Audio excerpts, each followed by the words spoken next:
Hello friends, मैं आज आपसे बात करूंगा एनटीपीसी ग्रेजुएट लेवल जिसका सीबीटी 2 13 अक्टूबर को होने वाला है। तो मैं आपसे शेयर करूंगा कुछ अपने मॉक टेस्ट में कैसे नंबर थे, साथ ही क्या प्रिपरेशन की स्ट्रेटजी मैं अभी तक अपना रहा हूं। उसके पहले मैं अपना शॉर्ट इंट्रोडक्शन दे देता हूं कि मैं सीएपीएफ एसएसबी में एज अ कांस्टेबल जॉब कर रहा हूं। तो मेरा ये वीडियो हेल्पफुल होगा जो जॉब के साथ तैयारी कर रहे हैं, साथ ही साथ वो सभी दोस्त को इससे काफ़ी मदद मिलेगी जो ये मानते हैं कि आज के कंपटीशन में जॉब पाना बहुत मुश्किल है। तो मैं आपके साथ स्क्रीन शेयर करूंगा, कंप्यूटर की स्क्रीन शेयर कर रहा हूं। तो ये जो इसमें सेक्शन बने हुए हैं, तो इसमें सबसे पहले मैंने सीबीटी 2 जैसी डेट आई तो मैंने न्यू पैटर्न के पेपर लगाना शुरू किए। तो सबसे पहले आपको डेट दिखाता हूँ यहाँ पे। ये बात तो आपको ही पता होगी कि जो सीबीटी 1 था उसमें नंबर ऑफ़ क्वेश्चंस कम थे और इसमें नंबर ऑफ़ क्वेश्चंस ज़्यादा है, टाइम दोनों में ही सेम था। तो इसका पहला टेस्ट मैंने लगाया सीबीटी 2 का, ये 23 सितंबर का है। फिर 24 लगाया, इसी तरह से आप देखेंगे 26 सितंबर, 27 सितंबर, और ये अभी सबसे लास्ट मैंने 1 अक्टूबर को लगाया है। टेक्स्ट बुक के ग्रेजुएट लेवल न्यू पैटर्न के ये टेस्ट हैं। इसमें मैंने एक चीज़ ये पाई कि मैंने इसका पहला टेस्ट ये वाला जो है फर्स्ट टेस्ट मैंने मोबाइल पे दिया था, जिसमें मुझे नंबर मिले 120 में से 72 नंबर मिले। और इसके सेकंड, ये थर्ड और ये फोर्थ नंबर, ये तीनों मैंने लैपटॉप में लगाए थे। तो इन 3 टेस्ट में मुझे एक प्रॉब्लम जो आई कि मेरा टाइम मैनेजमेंट ही सही नहीं हो पा रहा था। दूसरे, तीसरे और चौथे में मैं लास्ट के 3 क्वेश्चंस अटेम्प्ट ही नहीं कर पाया। ये सभी में एक जैसी कंडीशन थी। फिर लास्ट टेस्ट मैंने लगाया मोबाइल पे, क्योंकि इस पर टच करना होता है तो थोड़ा इजी हो जाता है। तो इसमें मैंने लगभग 2 से 3 मिनट अपने बचा लिए थे जो स्टार मार्क के क्वेश्चन थे उन्हें करने के लिए। लेकिन मुझे जो लगा कि प्रीवियस ईयर का जो सीबीटी 2 था और टेक्स्ट बुक ने जो ग्रेजुएट लेवल न्यू पैटर्न के ये पेपर बनाए हैं, तो इनके लेवल को अगर मैं कंपेयर करूं तो काफ़ी अंतर है। सीबीटी 2 में जहां 80 से 85 मार्क्स मेरे इजीली आ रहे थे, वो मैं आपको बाद में दिखा दूंगा। लेकिन जब मैंने सोचा कि प्रीवियस तो मैंने देख ही लिया है, कुछ नए लगा के देखूं, तो मुझे इसमें से जो कठिन लगी वो चीज़ ये थी कि मैथ और रीजनिंग के जो क्वेश्चंस थे थोड़ा सा टाइम ज़्यादा लग रहा था इन्हें सॉल्व करने में। तो मैं रैंडमली एक आपको इसमें पेपर खोल के दिखाता हूँ। पहले एनालिसिस देख लेते हैं इसका। जब मैं इसे रिकॉर्ड कर रहा हूँ तब तक इसे करीब 25,800 लोग ने लगा चुके हैं और मेरी रैंक है 11,828 की। मेरे स्कोर 73 हैं और ये जो अटैम्प्ट्स हैं 120 में से मैंने 97 क्वेश्चंस को अटैम्प्ट किया। जबकि मैं ये चाहता हूँ कि जो मैं सीबीटी 2 दूंगा 13 तारीख को, उसमें मेरे कम से कम अटैम्प्ट्स 100+ होने चाहिए। मेरा ये मानना है कि मैक्सिमम अटैम्प्ट ही मैक्सिमम स्कोर दिलाता है। एक्यूरेसी 81% की है, जो कि थोड़ा ज़्यादा होती है। 85% तो ठीक होता है, लेकिन 80% भी कोई इतनी बुरी नहीं है।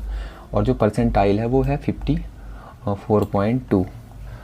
और यहाँ पे जितने भी स्टूडेंट ने इसको अटेम्प्ट किया होगा, मैक्सिमम स्टूडेंट्स इसमें सीबीटी 2 अपीयर करने वाले होंगे। तो मैं ये मान के चलता हूँ कि लगाने वालों का लेवल सभी का अच्छा है। तो 54 परसेंटाइल होना भी ठीक ही कहा जा सकता है। जब तक मैं फाइनल पेपर नहीं दे रहा हूँ उसमें तो मैं ऐसा नहीं चाहूँगा कि मेरी परसेंटाइल 54 आए। और ये एक एनालिसिस आप देख सकते हैं सभी सब्जेक्ट वाइज, जिसमें से जनरल अवेयरनेस में से 50 में से मैं 22 नंबर पाया, मैथ में भी सेम 22 नंबर, और जनरल इंटेलिजेंसी में 28 नंबर है 35 में से।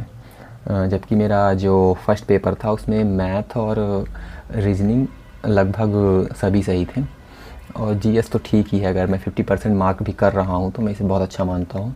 इसमें अगर अटैम्प्ट्स देखेंगे तो मैंने टोटल 97 अटैम्प्ट्स किए हैं और सबसे अच्छी एक्यूरेसी मेरी रही है रीजनिंग में, और उसके बाद मैथ और जीएस के लिए मैं एक चीज़ लेके चलता हूँ कि जीएस में मैं अगर ज़्यादा से ज़्यादा क्वेश्चन अटैम्प्ट करूँ, क्योंकि जीएस में ज़्यादा स्कोर करना वैसे ही टफ होता है। और अगर मैं क्वेश्चन को कम अटैम्प्ट कर दिया तो फिर ज़्यादा से मेरा मतलब है कि 85 मार्क्स होने ही चाहिए, मतलब 120 में से 85 नंबर तो आए ही। अभी न्यू पैटर्न में क्योंकि सेक्शन डिवाइड करके देता है, सबसे पहले मैं जर्नल अवेयरनेस ही अटैम्प्ट करता हूँ। इसमें फ़िलहाल इस टेस्ट में मुझे टाइम लगा है 13 मिनट 32 सेकंड का। जब मैं इसे कंप्यूटर स्क्रीन में लगाता हूँ जिसमें माउस का यूज करना पड़ता है, तो वहाँ ये टाइम 14 से 15 मिनट हो जाता है। और मैथ मैं सबसे लास्ट में अटैम्प्ट करता हूँ। सेकंड अटैम्प्ट होता है मेरा जर्नल इंटेलिजेंसी, जिसमें मुझे लगे 38 मिनट, जो कि ठीक है। 35 क्वेश्चंस के लिए 38 मिनट सही है। और यहाँ पे लास्ट में अटैम्प्ट करता हूँ मैं मैथ, तो मैथ में मुझे लगे 35 मिनट। और इसमें आप देखेंगे कि टोटल 90 में से 87 मिनट ही दिखा रहा है, 87.5 मिनट। मतलब इसने करीब 2.5 मिनट कहाँ चले गए पता नहीं, इतने पेपर भी सबमिट हो गया था। तो मैं ये मान के चलता हूँ अगर इसका टाइम कैलकुलेशन गलत नहीं किया है ऐप ने, तो लगभग 12 से 15 मिनट लगते हैं जनरल अवेयरनेस में, जो कि सही भी है। रीजनिंग में 38 लगे हैं, अगर 35 हो सकता तो ज़्यादा बेटर होता।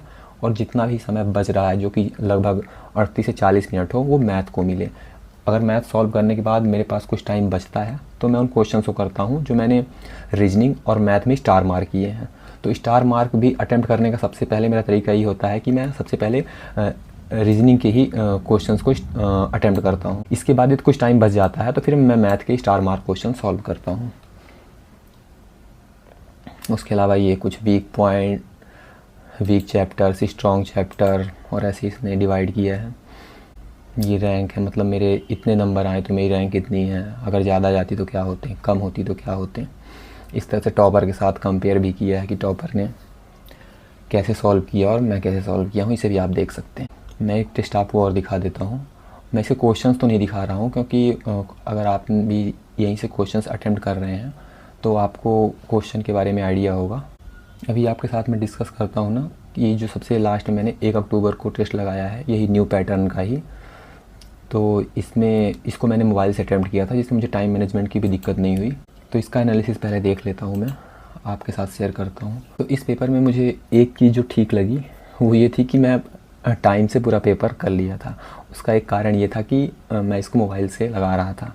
तो इसमें मैंने 120 में से 104 अटैम्प्ट किए, जो कि सही अटैम्प्ट्स हैं। और मैं चाहूँगा कि पेपर में भी लगभग मैं इतने अटैम्प्ट कर पाऊँ।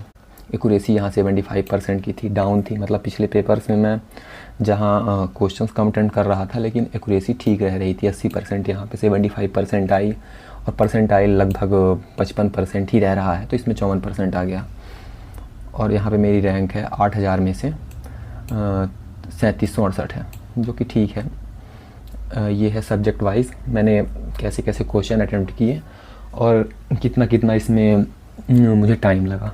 सेम पिछले पेपर जैसे इसको भी देख सकते हैं। इसमें मेरे जीएस में मार्क्स है 22। मतलब जीएस में अगर मैं 25 के राउंड पा रहा हूँ नंबर तो मैं इसे ठीक मानूंगा। जीएस चाहे जैसी भी आए लेकिन मुझे इतने लाने ही पड़ेंगे। मैथ में 35 में से 22, जो कि बहुत कम है।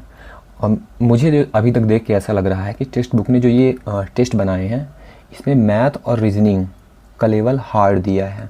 क्वेश्चन टफ नहीं है लेकिन क्वेश्चन को करने पे टाइम ज़्यादा लग रहा है।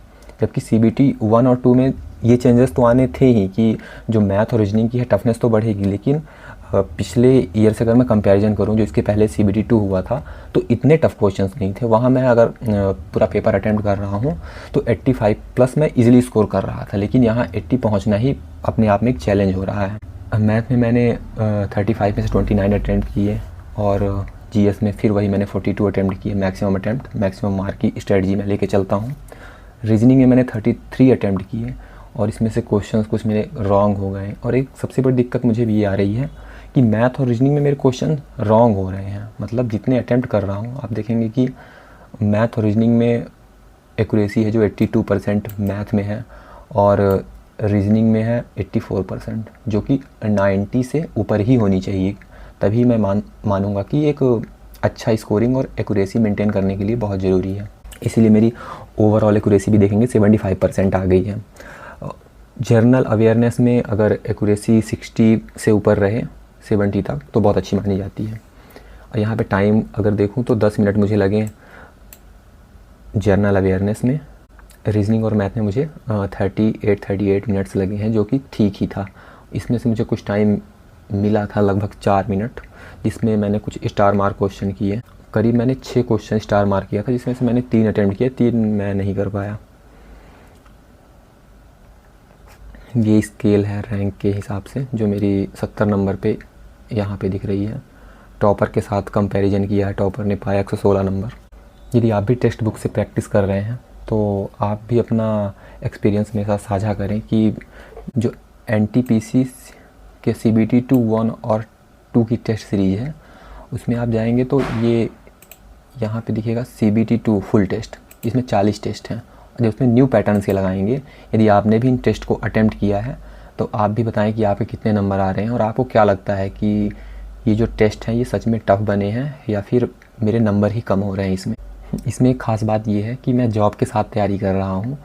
मेरी ये कोशिश हमेशा रहेगी कि मैं जर्नल स्टूडेंट से कैसे कम्पीट कर रहा हूँ। टेस्ट का लेवल हार्ड होने के कारण कम है, ये तो तभी मुझे पता चलेगा जब आप कमेंट करेंगे इस पे कि आपके नंबर कितने आ रहे हैं और प्री में आपके कितने नंबर थे, तो उससे मुझे एक आइडिया लगेगा और आपको भी एक आइडिया लगेगा। मैं अपने CBT 1 के नंबर बता देता हूँ कि जो CBT 1 के मेरे रॉ मार्क्स थे वो थे 70 पॉइंट में थे।